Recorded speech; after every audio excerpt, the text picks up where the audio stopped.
declaration if the commission conducts an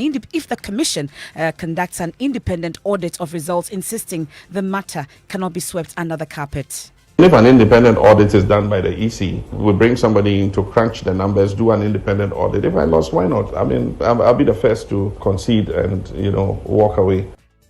We'll hear from him as he questions and raises concerns about that independent audit and says that will be the only reason why he would accept the election results. We'll also hear from a member of the Council of State, lawyer Samuel Kujeto, who is questioning the NDC's basis for rejecting the results when the party is now putting its figures together.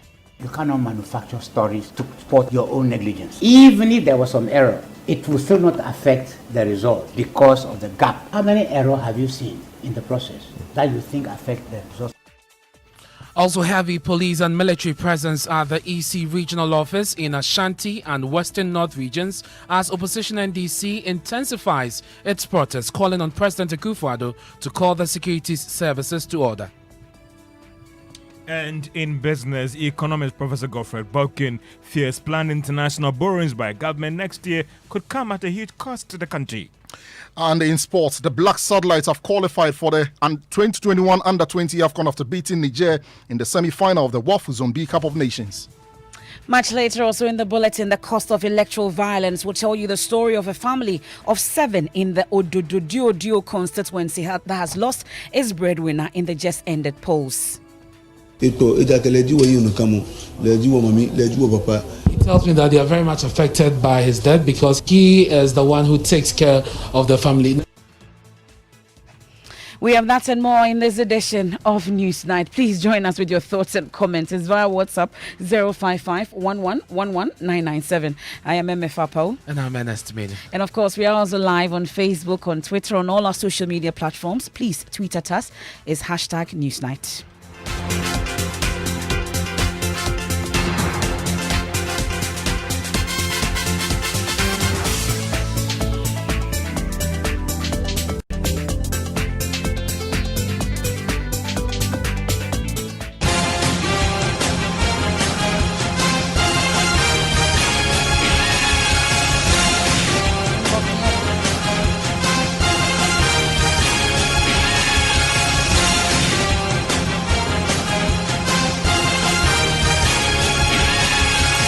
And this is your election headquarters in association with Petros.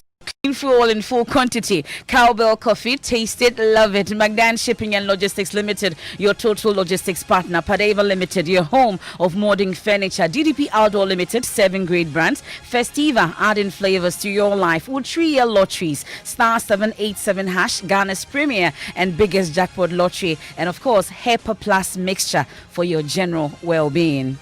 And tonight, the Coalition of Domestic Election Observers, CODEO, is describing as unfortunate computational errors by the Electoral Commission in its 2020 presidential results. The group says this creates room for doubt about the integrity of the election results. Considering the stakes, CODEO is urging the EC to go beyond the passive publication of a press release and hold a public event to address the underlying issues with respect to computational errors identified so as to allay any lingering concerns and doubts. My colleague Emefa has a copy of the statement by CODEO. First off, the coalition has an advice for the Electoral Commission regarding the source of the source document and the tally sheets. Okay, so the statement from CODEO addresses that press conference they held and of course the subsequent press releases, and they've been talking about their voter tally system. I'll give you more on that methodology. But beyond that, back to your question, the coalition is urging the EC to ensure that source documents signed by the political parties which support the instrument of declaration are consistent with the tally sheet for the coalition of the national result for the presidential candidates. Now, what are the details, starting with the computational errors by the commission? They speak on that as well. Okay, so they also speak about the fact that the errors that have been raised by the Electoral Commission, whether it affects CODEO's parallel vote tabulation estimates, because that's the concern that people people have raised on social media. So that part I'll read verbatim. It says, Kodeo wishes to emphasize that the post-declaration errors detected and corrected by the Electoral Commission do not in any way affect the coalition's PVT estimate as shared on Thursday, December 10, 2020. The PVT is based on polling station data submitted by Kodeo stationary polling station observers who witnessed the counting and declaration of those results, having observed the processes of voting during the course of the day. So the Kodeo has absolute confidence in its PVT estimates, reaffirms the results that it has already published, and assures the public that the results declared by the EC closely match the coalition's PVT estimates. And this is very important, Emefa, because they have also come under attack after the what appears to be errors on the part of the Electoral Commission. Many have asked that if you say that your figures are in sync with what the Electoral Commission declared, what now happens now that we are seeing errors on the face of the figures declared by the EC? And that's the clarification that Kodeo is giving, that they collated their figures from the polling stations, a number of persons they deployed. So they go through the methodology and how it works. They said that the PVT is an advanced and scientific election observation technique that combines well-established statistical principles and information communication technology to observe elections. They go on also to talk about what they did for the 2020 election. So they say that on election day, Kodeo deployed 4,000 trained stationary observers to 4,000 randomly selected nationally representative sample polling stations across the 275 constituencies in the country. Out of the 4,000, 1,502 observers were designated as PVT observers and were stationed at 1,502 polling stations selected for the PVT. The observers observed the polling processes from arrival, setup, voting, end of polls, counting, and declaration of results, and asked that it should be noted that the PVT estimates of the election results were conducted for only the presidential elections, as has been the standard practice of Kodeo since it started using the PVT in 2008. And it's also important, that clarification they give, because as it stands now, we know that some seats are being contested by the NDC, but Kodeo is saying that its focus was on the presidential election and not the parliamentary election. And the two are not the same. But Emefa, it appears there's been an attack on the acting chairman for Kodeo. So there's a portion of that statement that attacks that issue, and it's captioned "Unwarranted Attacks on Kodeo's Acting Chair," particularly the acting chair, Sheikh Arimiao Shaibu, who also happens to be the spokesperson for the Office of the National Chief Imam. Kodeo is a coalition made up of 42 organizations, including professional bodies, trade unions, faith-based organizations, and civil society organizations that have worked together to advance Ghana's elections and democracy since the founding of the coalition 20 years ago. So they condemn the attacks on the person of Sheikh Arimiao Shaibu, who presented the PVT estimate in its capacity as the acting chair of Kodeo. Emefa, thank you very much for bringing us those details from Kodeo, and we're working the phone lines to explore some of the issues further that they raise in this press release. For instance, it is good that they clarify some of the issues, but have they, moved beyond that to reach out to the EC, for instance? Those are some issues we want to find out, and once we have Kodeo on the line, we'll explore those issues and speak to Rhoda Afo or Albert Ahin of Kodeo. Well, beyond that, though, the former president, John Mahama, has assured he will accept the outcome of the 2020 presidential elections if the Electoral Commission conducts an independent audit of the results. The NDC presidential candidate, as you know, has rejected the results of the December 7 presidential elections, describing it as flawed and fictitious. But he spoke in an interview with Voice of America, VOA, and Mr. Mahama justified the NDC stance, saying the matter cannot be swept under the carpet. Well, in the run-up to the election, there were a lot of flaws in the process, and we kept drawing attention to them. And it's like the Electoral Commission was adamant to our call, but on election day, we saw exactly what happened. This is the most incompetent election we've had. I mean, everything about this election does not reach the standard that Ghana's Electoral Commission has attained for itself. Ghana's Electoral Commission is held in high esteem as one of the best electoral commissions. Unfortunately, this election, she can't even get the results right. The declaration is all over the place. Mr. President, I saw your press conference where you rejected the result. So with this rejection, What are you going to do to make your case to the people of Ghana? Since you said they voted for you, how are you going to convince them that you won the election? Well, we know we did, and we are currently doing a forensic audit of all the constituencies. First, to establish what happened there, and then secondly, to reconfirm the figures that we have. Because this case might end up in court, I don't know.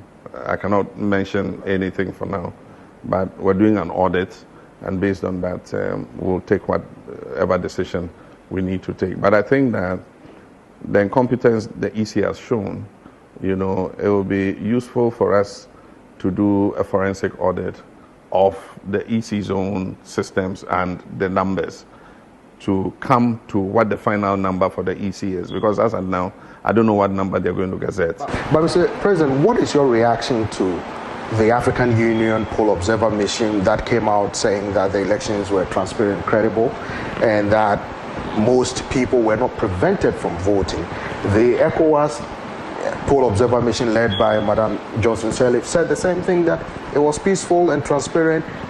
So what do you say to these prominent African organizations that monitored the poll, pretty much giving a stamp of approval to the elections? Normally, when you have an observer mission like that, you need to wait and see their final report, because often they give the report up to the point of counting. And it's true, the whole day was peaceful. People went about, voting without any problems, and the queues were orderly, and so they'll say all that. And there were a few instances of people caught with pre-printed ballot sheets. The video evidence is there.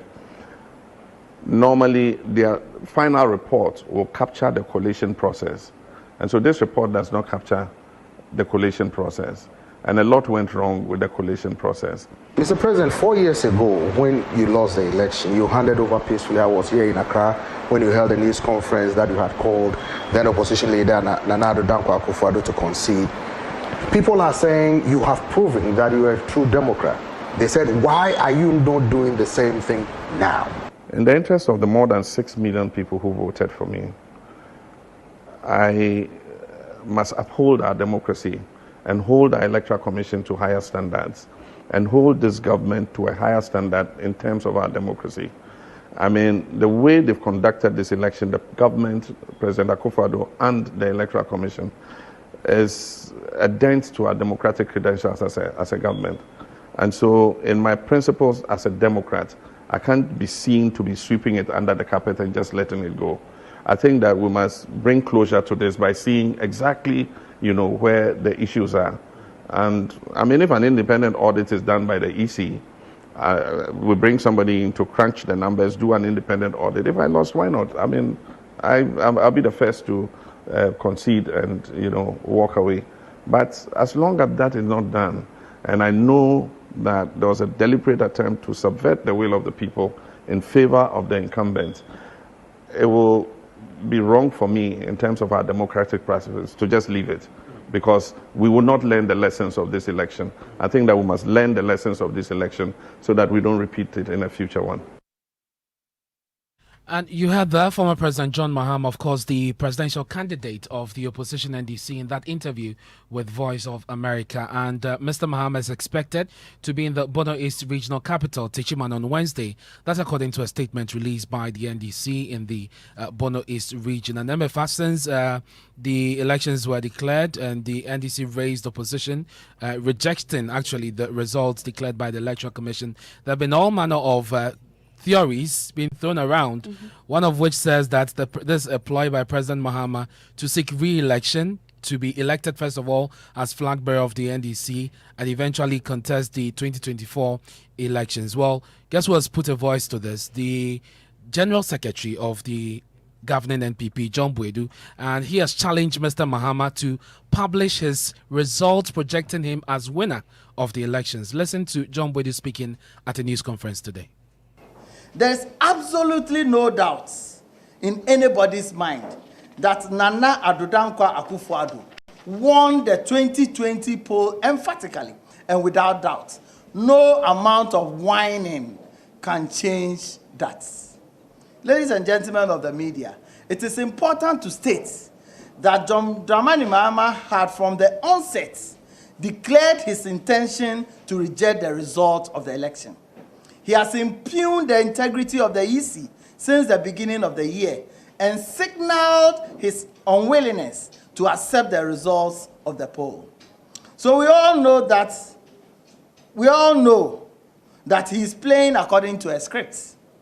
And we know that the purpose of his effusions is to cut the sympathy of the NDC to put him up again as their presidential candidate in 2024.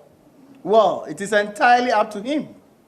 He said in 2016 that it is elementary politics and an old trick for people who know they are losing an election to seek to impugn the integrity of the EC. That's what he said in 2012. John Boydie also insists, Emefa, that the NPP and President Akufo-Addo won the 2020 presidential elections. He admonished Mr. Mahama to seek redress in court if he wishes to do so. The NPP chief scribe added that Mr. Mahama may be unwilling to go to court because he has no evidence to back the claim of rigging and irregularities in the election. Presidency is obtained by running in a presidential election conducted by Electoral Commission of Ghana and garnering 50% plus one of the valid vote cast. Nothing else justifies a claim to the Jubilee House. Unfortunately for John Dramani Mahama, only a court of competent jurisdiction has the authority to hand him the presidency, in spite of his poor showing in the elections. But he knows that courts don't operate according to the whims of a presidential candidate behaving like a child crying over candies or spilled milk. Court operates according to evidence. We know that John Dramani Mahama has become the butt of many jokes in Ghana today. But this new law that he has sunk sinks his image completely. That's John Boydie, who is the General Secretary of the NPP. So that's not all, Ernest. A member of the Council of State, Samuel Kujeto, insists the computational errors talked about so far by the NDC cannot change the outcome of the results. Now, in adding figures is human, you can make an error. But the question is that the things are published. So you can see it. You understand? If the things are added and there's an error and you publish it, it can be seen. Wasn't that avoidable? Is it avoidable for a human being to make a mistake? So it's normal for the Electoral Commission to have made different pronouncements? What I'm saying is looking at the tension and the kind of election. What I am saying is that I am not trying to hold brief for anybody. If I remember when that thing was recalled and then she was giving the impression, this explanation that indeed it's because they were talking about spoiled ballots, and that was where the error arose. But that is not to say that somebody has stuffed ballot box. But the EC, many are saying that are suffering from credibility crisis, and so some of these errors perhaps deepen the perception that you cannot deepen the perception that they are not being fair to the NDC. You cannot manufacture stories to support, as I said, your own negligence. Okay. You cannot. Okay. But I'm also saying that even for the sake of argument, I remember that in Georgia, in the US, they did recounts. But they were also saying before the recount to say that even if there was some error, it will still not affect the result because of the gap between the people. If you remember, if you follow the news carefully, you see that. So this one is the same thing. If you see the gap between the results, between them, it's quite large. So the question is how many errors have you seen in the process that you think affect the results? Now, in an exclusive interview with Kwesi Parker-Wilson, Mr. Kujeto also questioned the NDC's basis for rejecting the results. If you think that the count does not represent what it is there, you're supposed to point this out to the returning officer. Even if you want a recount, because you thought that Apologies for that. We'll get you that full interview shortly here on Newsnight. And we're staying on elections. This is your election headquarters. There's heavy security deployment in the Electoral Commission regional office in the Ashanti region. This comes on the heels of nationwide protests announced by the opposition NDC. Today, the women's wing of the NDC staged a demonstration in the Ashanti region protesting the electoral results declared by the EC. Women's organizer of the NDC, Dr. Hannah Bisiu, addressed the media today and said the president must call the security agencies to order, describing their action of providing security as intimidation and. We are hitting the street on a peaceful demonstration to demand that the right thing should be done in the just ended national elections. Because we all believe and we know that Jane Mensah rigged the election in favor of the incumbent. After all, she came out to make the declaration. She came out against to say she made mistakes. The mistakes that she made, where did she cook the new numbers from? Where did she cook those numbers from? The additions and subtractions. So we are saying that she should come out and do the right thing, because we know that if she does the right, she will not be sitting anywhere to declare President Nana as president-elect. We are saying also that the president should stop intimidating the people of Ghana. He should stop using the army against us. The army is supposed to defend the citizens against external forces. But today, the army, they've turned their guns, their bullets on us. So we're asking him to stop intimidating us and stop shedding blood because he wants to be president. We are out here to demand justice. We cannot talk about justice without peace. We cannot talk about peace without justice. So we are here demanding for justice so that peace can prevail. We are calling on the religious bodies. We are calling on the international bodies. We don't want peacekeeping force in Ghana, because we are on time to stop this rot that is happening in this nation. The intimidation, the oppression. Today, journalists, they arrest you. Journalists are killed. Nobody can talk. When you want to go on demonstration, they'll tell you they will not allow you to go on demonstration. It's a democratic right. He said all that be die. What happened to him? Nothing happened to him. So we are saying all that be die. He can unleash his army on us. He can unleash his police on us. We are not armed. We are only women. We are not armed. We are asking for peace. That is Dr. Hannah Bisiu, the women's organizer of the NDC. Well, the national youth organizer of the NDC said they will continue with the nationwide protest until the Electoral Commission clarifies the inconsistencies in the presidential results announced by the EC. This is just the beginning of many more protests we are going to stage until victory and justice is served. What we've said and what we are calling on the Electoral Commission to do is to make sure the rightful results are declared, so that who went to the polls, over 6 million Ghanaians who went to the polls, will have their votes counted, and that is all we are demanding. All we are saying is that the Electoral Commissioner has been inconsistent with the number of results declared in the last 6 days or so ever since elections were held. And we are demanding that the right results should be declared for the good people of this country. Until that is done, we'll continue to protest and make sure our voices are heard loud and clear. If I'll just point this out to you, that the result was not misannounced. It was the number of total votes and valid votes cast. That's what the EC says. It says that it did not miscalculate the details of the result for any of the two candidates we're talking about here, and that the mistake or the slip occurred with the total valid votes cast. See, I believe you have people in your studios who can do simple arithmetic and mathematics. Let them take the figures that was announced by the EC on the 9th of December 2020. Just suppose that with the figures that came out on the 10th of December 2020 and find out whether you will arrive at the same percentage. I can confidently tell you, based on the mathematics you've done, based on the calculations you've done, when you take the two figures, you will definitely not arrive at the 51% that was declared for His Excellency Nana Dankwa Akufo-Addo. Those are the inner creatives we are speaking to, and those are the things we need clarity on. Today, if the Electoral Commissioner decides to gazette the results, which of the declaration figures is she going to gazette? Is it the one that was declared on the 9th, or is it the one that was declared on the 10th?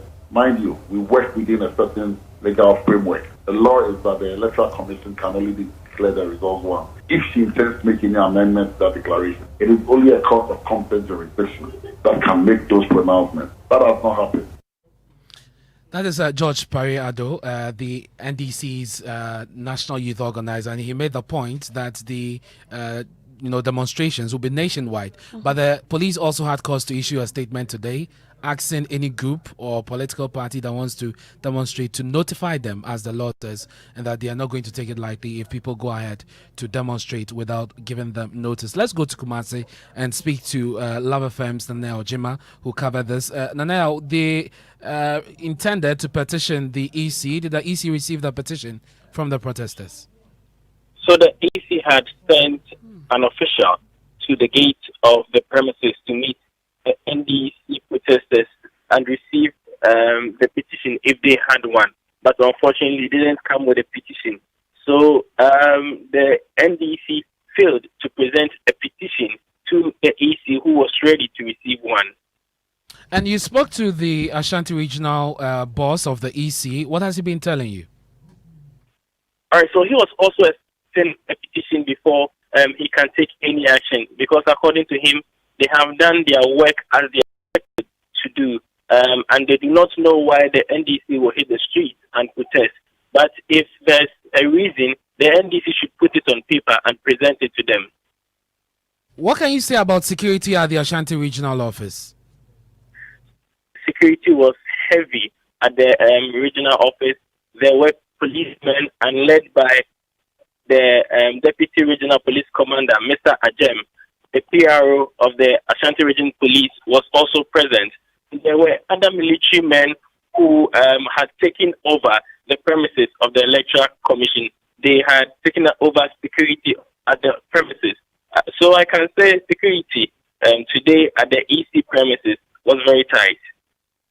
Now, Jima, thank you very much for bringing us up to speed on the protests there in the Ashanti region. And there have been a number of protests. Emefa, there's also in the Western North region. But let's hear from correspondent there, Augustin Bois, and he reports that the police received a petition on behalf of the EC. It was quite unfortunate for the NDC when they went to the Municipal Electoral Commission's office. That's a rehearsal. In fact, when they went there, they saw that the office was locked, and they marched up to the regional EC's office too. When they went there too, they saw that that office too had been locked. But it was left to the security. They were present at the office. Notwithstanding that, they marched up to the regional police commander, COP, Mr. Ernest Akrasi. He's the deputy regional police commander. He received the petitions from the NDC, and he gave them the assurance that they will follow up the matter, and in due course, they will hear from them. And that's our Western North region correspondent, Augustin Bois. You're still live here on Newsnight on Joy 99.7 FM. Still to come. The cost of electoral violence will tell you the story of a family of 7 in the Odududu constituency that has lost its breadwinner in the just ended polls. He tells me that they are very much affected by his death because he is the one who takes care of the family. Please stay for details. George Riafe has business. Hi, Emefa. Hi, George. Well, all of that things being equal, next year the finance minister could be going out to raise up to $5 billion in Euro bonds, talk about diaspora bonds, social bonds, and green bonds. But we'll be hearing from economist Professor Godfrey Balkin, who is worried about how maybe this could come at a huge cost to the country and whether there's any alternative. And banking consultant Anotu Champon confident about Bank of Ghana measures aimed at firmly stabilizing the Ghana city come the first quarter of next year. The business news on Newsnight is brought to you by MTN Business. Welcome to the new world of business. Kingdom Books and Stationery, your number one stop shop for all your office essentials. And First National Bank, we are the bank that understands your business. First National Bank, how can we help you? Fellow Ghanaians, how would you want to end an eventful year? To stay home, keep safe, and still have a good time at the MTN Festival of 9 Lessons and Carols. Yes, let's climax this year with a bang as we sing and make merry at the MTN Festival of 9 Lessons and Carols. Let's have a jolly good time with the sensational MTN Viva Voices, El Dunamis Choir, MTN Hitmaker Proteges, Curl Songs, Last Mid, Frida Rhymes, Adipa, and the award-winning Kwame Eugene. So, on the 18th of December at 7 p.m., make a date with us on Facebook and YouTube for an unforgettable night. Stay home, keep safe, and enjoy a night of pure bliss. We day for you everywhere you go. Son, we are so proud of you for setting up this hospital. I really love those hospital beds and waiting chairs. By the way, did you import them? No, Dad, I didn't. I actually got them from Kindle Books and Stationery right here in Ghana. Wow. We also bought our office supplies, safes, executive desks and chairs from Kingdom, and they gave us expert advice on how to set up our office. Guys, that makes 3 of us. I also got our sofa and bedroom sets, plus our dining hall furniture for our new home from Kingdom. Wow, Mom, that makes 4 of us. I usually get my stationery items from Kingdom, and my teacher also mentioned that our classroom furniture was provided by Kingdom. So there you have it. Whenever you're thinking about setting up an office or acquiring furniture for your home, etc., Kingdom Books and Stationery should be your first point of call. With over 40 years experience in the industry, we stock and supply a wide variety of globally sourced office and home furniture, stationery and equipment. Visit our head office, Osu Akwaje, or our office near the Osu Stadium. We're also in Tema Community 1, opposite Olam SHF, Kumasi KNUST campus, UCC Cape Coast, and now at the Marina Mall, Airport City. Or call us 0302 764101, 764209, or 762792. Visit our website www.kingdomgh.com.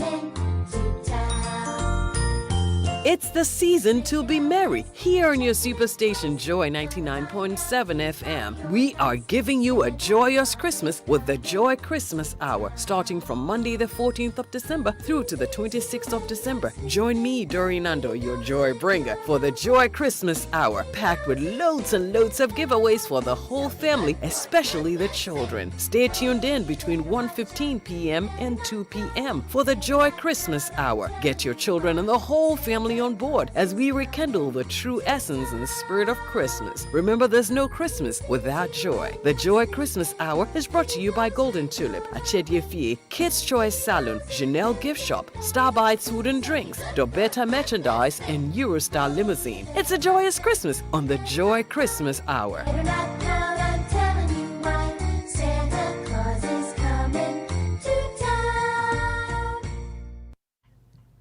Welcome back to Business on Newsnight. Now, economist Professor Godfrey Bobkin fears that the planned international borrowings by government for next year could come at a huge cost to the country. The Finance Ministry is planning to issue several papers in 2021, which includes up to $5 billion Eurobond, green bonds, diaspora bond, and social bonds. However, there are fears that coming on the back of COVID-19, these fundraising exercises could come at a huge cost to the country.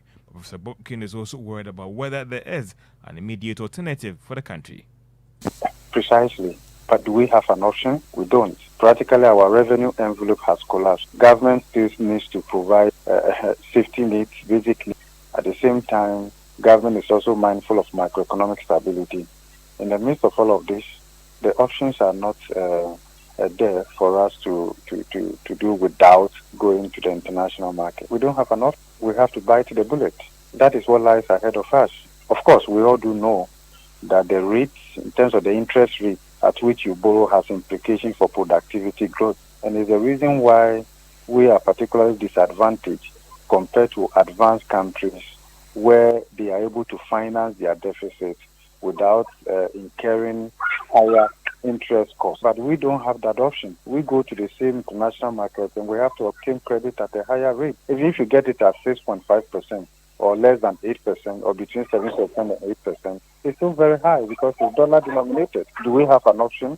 No. Perhaps we could say that if you look at our current tax efforts and we look at where our theoretical tax frontier is supposed to be, we have a gap that we should be able to close favorably to our advantage. But we are unable to do that. Professor Godfrey Bobkin is an economist. Now, banking consultant Anotu Champon is optimistic that the measures that the Bank of Ghana has instituted will indeed help stabilize the Ghana cedi in the coming weeks. The local currency often comes under some pressure, resulting in some serious depreciation in the first quarter of every year. Now, this is due to the fact that most businesses have to import to actually restock for the rest of the year. Some of the actions that the Bank of Ghana has taken includes building up sufficient international reserves. The Noto Champon tells J Business he trusts in what the Bank of Ghana has done so far. After the end of the Second World War, it came to the exchange regime, and either you fix or you float. What we have is a managed float, and so they have the resources to manage it. So I mean, empirically, they've been able to prove that they can manage it and maintain it at a target level. So I have confidence in them that that can be achieved. They've got the resources to be able to manage it. And so if the target is that level of stability, then we can expect that to be there. Banking consultant Nano Tue Champon. Now, the Registrar General is asking businesses to kickstart the process to comply with the new company's registration process. This follows the review of the company's registration documentation to come in line with the new Act of the Companies Act. This will pave way for the full implementation, which actually started from the October 1, that is this year. Let's hear from the Registrar General, Jemima Owari. By the way, we have implemented Act 992 as I speak right now. So the way of doing business has also changed. You just don't come with your own regulations. Now we have a constitution. All businesses that have names that are not complying with Act 992 would necessarily have to pass resolutions to change their names to conform to the new Act 992. I'm talking of public limited liability companies that would necessarily have to have PLC at the end of their names. Private limited liability companies would necessarily have to have LTD or limited company at the end of their names. All these churches, guarantee companies would necessarily have to have LBG or limited by guarantee at the end of their names. I mean, we have PRUC, PUC and the rest. All I'm saying is the act is in place now. We've upgraded our software, the current software in this office. The issue, another thing I'm having is I think people should know the output has also changed now. When people go to banks now, they are asking our customers to come with a commencement certificate, Form 3, Form 4, it's changed. When you just get one certificate now, a certificate of incorporation. You don't get a Form 4 anymore. You just get a certificate of incorporation. You have your constitution if you want, our constitution, or have your own constitution, and you have a Form 3. So, people requesting people to come with, all these forms and preventing them actually from opening accounts. It has changed. Jimoma Owari is the Registrar General. Now, the parent company of Unilever Ghana has increased the stake in the operations of the local business in the country. Now, this was after Unilever Overseas Holdings acquired about 8% shares issued in Unilever Ghana. The shares were previously held by Hong Kong Shanghai Africa Consumer Fund. Now, this acquisition takes Unilever's current holding in Unilever Overseas Holding in Unilever Ghana to about 74.5%. The move should actually strengthen the parent company's hold in Unilever Ghana, let's say, controlling interest to take some strategic decisions in turning around the company, which has actually been going through some challenging times in recent times, actually. Now, let's turn to the stock market. And if you are a shareholder of EcoBank Ghana, the value of each share held is up by 56 pesos to close at 6 Ghana cedis, 55 pesos, and that's after some 1,500 shares exchange hands at the end of trading today. And that's all for business on Newsnight. What would you do with 50 gigabytes free data? Would you binge watch TV all day? Would you download FIFA 21? How about downloading your entire coursework? Or you do all at the same time? See, Surfline has a way of giving you value like no one does.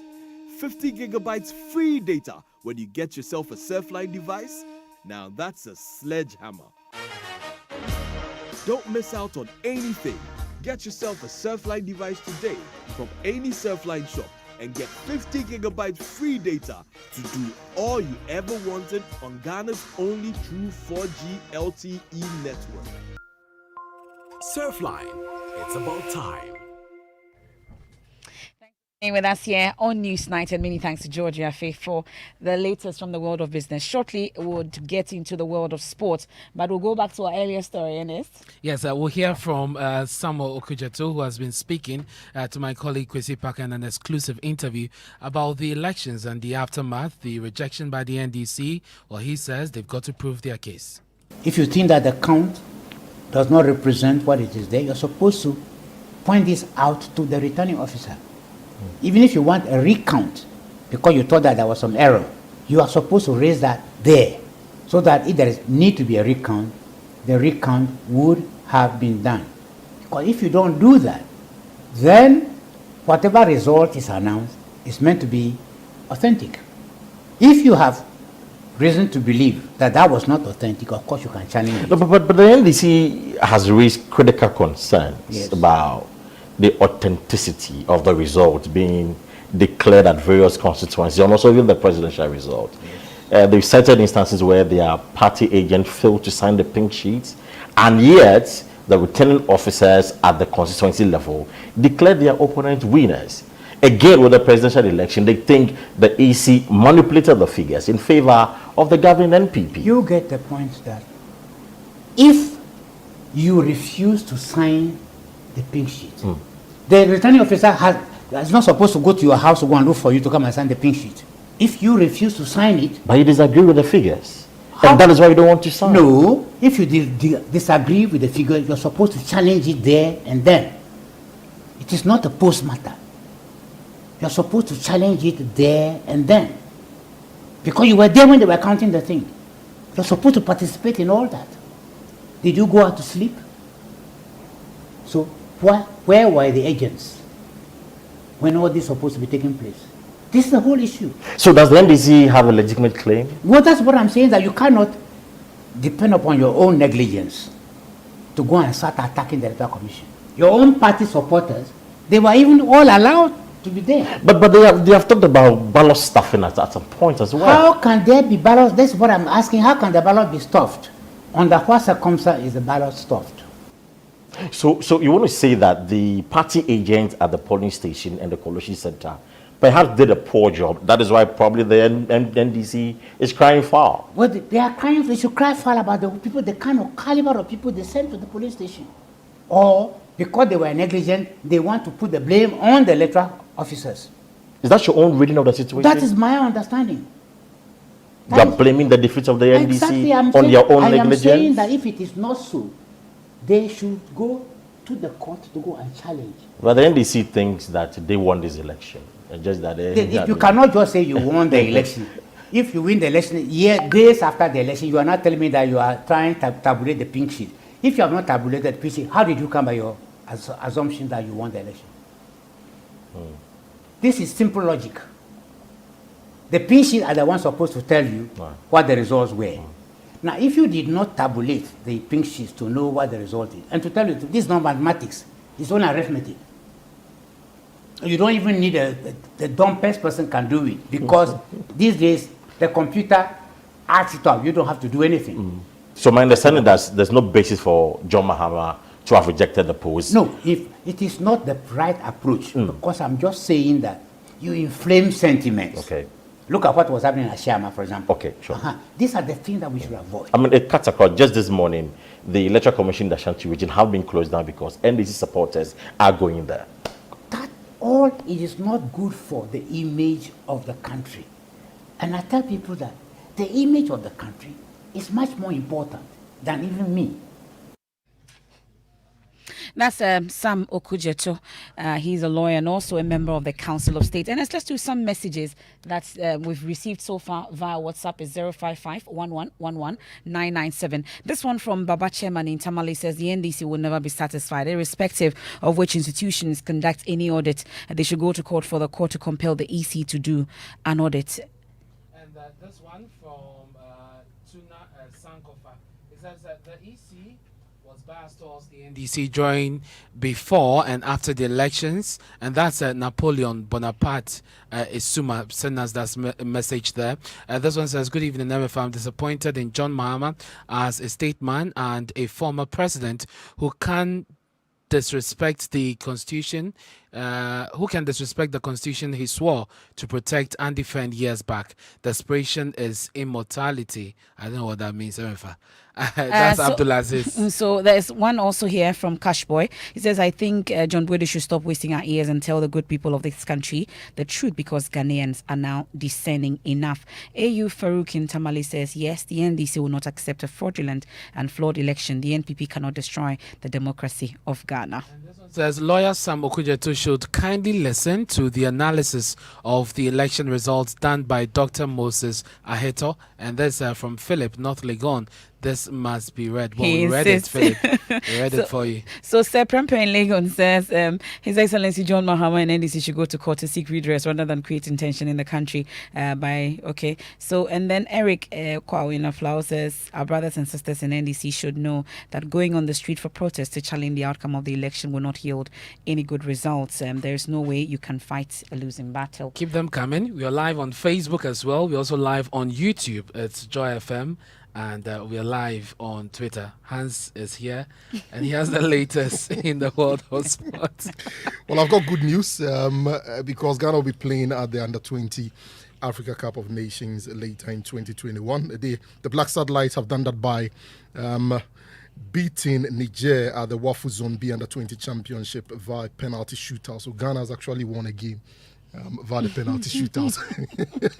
It happens once every 10 years. The last time we did before this one, I think, was at the Under-20 World Cup in 2009. Signs of good things to come definitely, before the year ends. Definitely. And Frank Boateng converted a winning penalty as a Black Satellite recorded a 5-3 shootout success over the Nigerians. Moving on, Ghanaian athlete Martha Bisa, she's called on Ghana to appreciate her athletes. The Olympic gold medalist has been speaking to Joy Sports.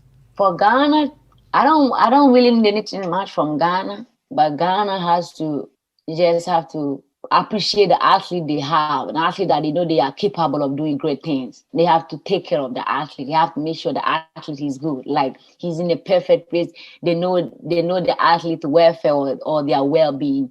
I'm saying in general because they know they do nothing for me, and I'm not going to point that because most people know the story, but as I told you that I'm not going to focus on the past right now because everything past will always remain past. I have to focus on the present and what is in front of me because I see myself being a great athlete.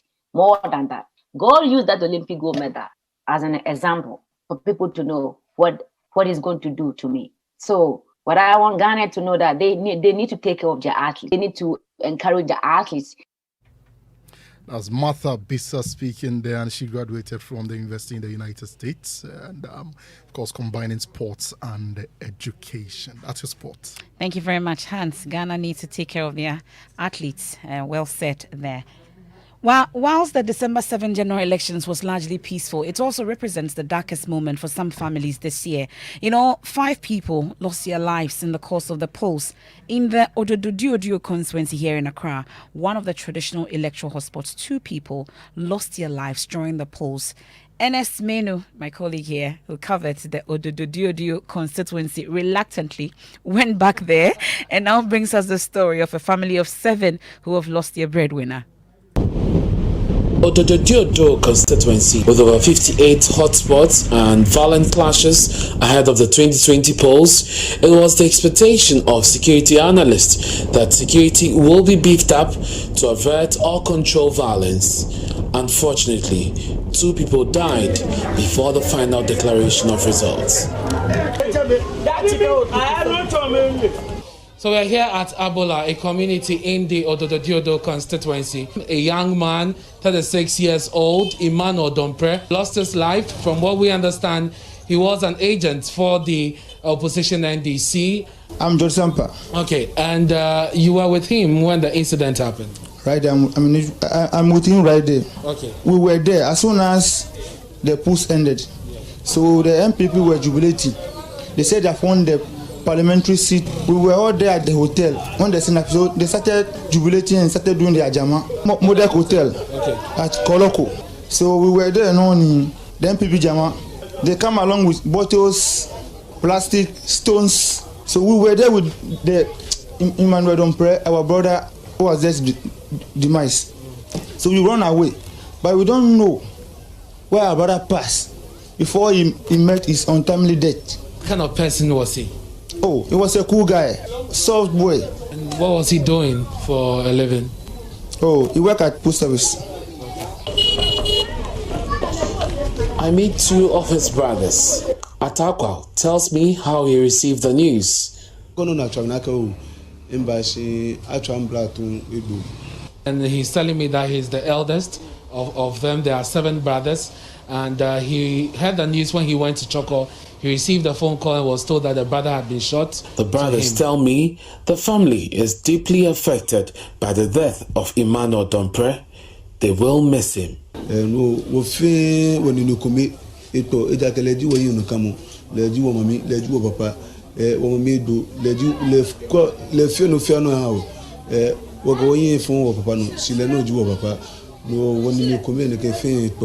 tells me that they are very much affected by his death because he is the breadwinner for the family, and so he is the one who takes care of the family. Emmanuel left behind a wife and a daughter who is only 2 years. Ernest, Manu's report for Joy News. The cost of electoral violence. And that's tomorrow, there's another story I'll bring to you. A 15-year-old girl also died at Odododiodo. Very sad. I followed up with the family and we'll tell the story tomorrow. Can't wait for that. Well, the Ghana Journalists Association says it has filed a police complaint of cyber abuse, bullying, and threat against journalists. In an interview with Joy News, the president of the GJA, Roland Afilmoni, urged media practitioners not to take such threats lightly. Some media personnel who played key roles in the election coverage this year, 2020, for their media houses have come under intense attack and criticism by supporters of the losing party who are under the false impression that the media published falsified results which benefited their opponent. Maxwell Abba has more on this report. A Facebook account bearing the name Anwar Sadat posted this message. A president and some journalists to die before the end of the month. That is just one of the many threats, mainly from supporters of political parties that did not win the election. Journalists who played key roles in the election coverage for their various media houses are their main targets. Head of Joy News political desk, Evans Mensah, who led the coverage, and other journalists with other media houses have all been threatened, in some instances unprintable words hurled at them. President of the Ghana Journalists Association, Roland Afilmoni, says the GJA is aware of the situation and has reported same to the police. We are in touch with the agencies. We lodge a formal complaint to them and they are aware, they are following. These threats should not be taken lightly. Yes, we directed such threats to the appropriate quarters, and I believe the appropriate quarters not treat such threats lightly. We don't want to break up thresholds, but it's happened in the case of Ernest. The Multimedia Group Limited has also taken steps to officially report the threats to police. On the probe with Emefa Apawu, head of the political desk, explained how the Joy News team collated the results for an accurate projection. The recruits that we got, God bless their souls, we worked them hard, but they performed. And that's the only reason why we were able to put the figures we put together accurately in a timely fashion, and we projected bullseye, as the Electoral Commission itself later called Emefa. Well, Winston, your deputy, is also with us. Did you plan such that at any point in time you will get figures from elsewhere apart from what we are going to get on the ground? You do know, you're aware of the system that have been put in place, that, we have in our situation room, we have 16 computers and we have 16 persons, getting results from all the regions. Our correspondents had to ensure that they stay at the collation center until the Electoral Commission declares the results. Our job was just to report the results as the Electoral Commission had declared. So in our situation room, those who are checking the results, what they do is that once the results are declared, now it gets in there, it's handed over to the team that actually feeds the software in the strong room. And the strong room were actually collating the results after everything. They were the ones who would do all the additions and determine whether it has become statistically impossible for one candidate to catch the other, and thus inform us that we can go ahead and project. Well, that's Winston Amwa, deputy head of our political desk, ending Maxwell Agba's report. That's it for Newsnight also. Yeah. And I am Emefa. My name is Ernest, Manu, and of course, Geek Squad. Yeah, is they up are next. and the man's spiky. We're talking about new technologies, right? Yeah, you were all through the year 2020. And this laptop, my God. You know, yesterday Iggy asked me what I needed for Christmas. I forgot. Like I just went blank. Now I know what I need. I want this one. What's I want it this called? laptop. The Acer ZenBook Pro Duo. What? 2 screens. Machine with that. Please, I want one for Christmas. What must I do? I'll do Sing anything. 12 days of Christmas, yeah. On the first day of Christmas. My true love gave to me. An Acer ZenBook Pro I just Duo. have Well, to for sing those of it. you listening, you can also call in at 1 every day. And then during the also week. once you hear the buzzer, you Once you never hear the know. buzzer, The buzzer yeah. might go off on the Geek Squad. Yeah. Will it? And you just call and then in. you win. You win something for yourself this Christmas. You just have to tune in to Joy 99.7 FM. Stay with the Geek Squad.